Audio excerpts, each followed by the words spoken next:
How do we create an inclusive form that seeks to dismantle oppression, not just in words and in our minds, but in our bodies and how we're experiencing our bodies and our weight shifting and our relationships with one another. With Moving Rasa, we use site-specific movement improvisation with guided prompts about how we use our attention. I started developing this work because when I was learning somatics, when I was learning physical therapy, the information was presented as universal without any appreciation for like the context of different bodies, the cultures that we come from.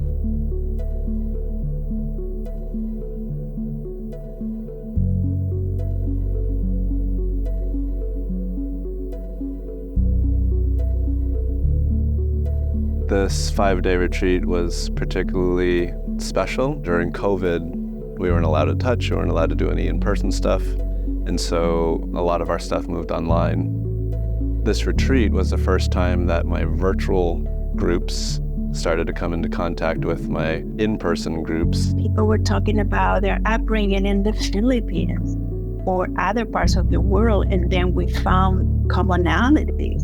I said, oh, can we have some music from the Andes, from the mountains? And then our friend from India stood up and danced to that music. So that to me was like, wow, we can really cross cultures and we're so connected.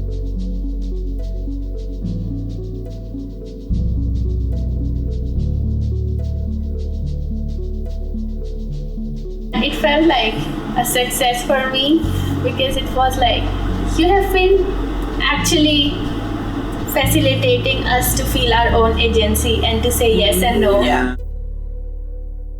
The mission of Moving Rasa is to ignite the transformative power of movement to empower individuals and communities to reclaim their cultural heritage and personal agency. We challenge internalized oppression and inspire participants of all abilities, ages, genders, and backgrounds to connect deeply with themselves and each other through play, story sharing, witnessing, and collective imagination.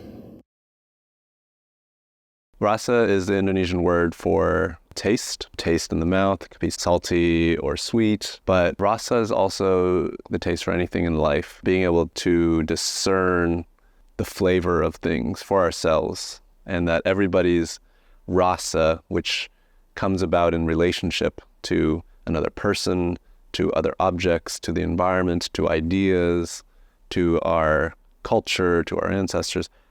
Everybody has a distinct way of discerning or being the taster. The whole week was about movement and movement in public and being safe, but the safety was the safety net that we set up. We held each other. That was a big deal for me.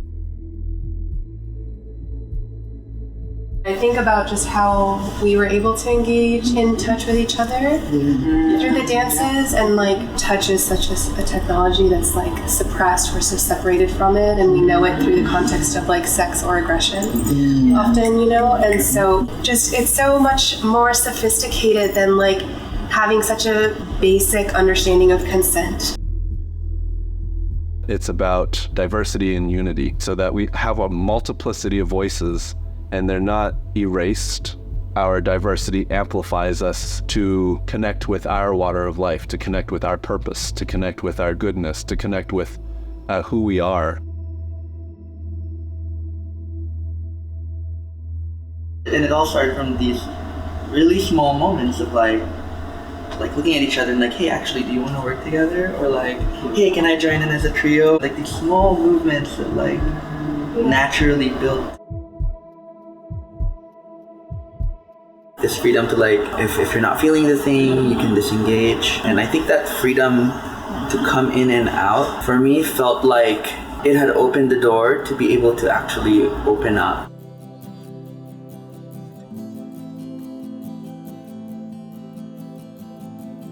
This retreat was an affirmation that the work has a thread through it. While they were all coming from kind of different backgrounds and different engagements with the work, the retreat showed that the idea of rasa and moving rasa was something that they could develop and experiment with together.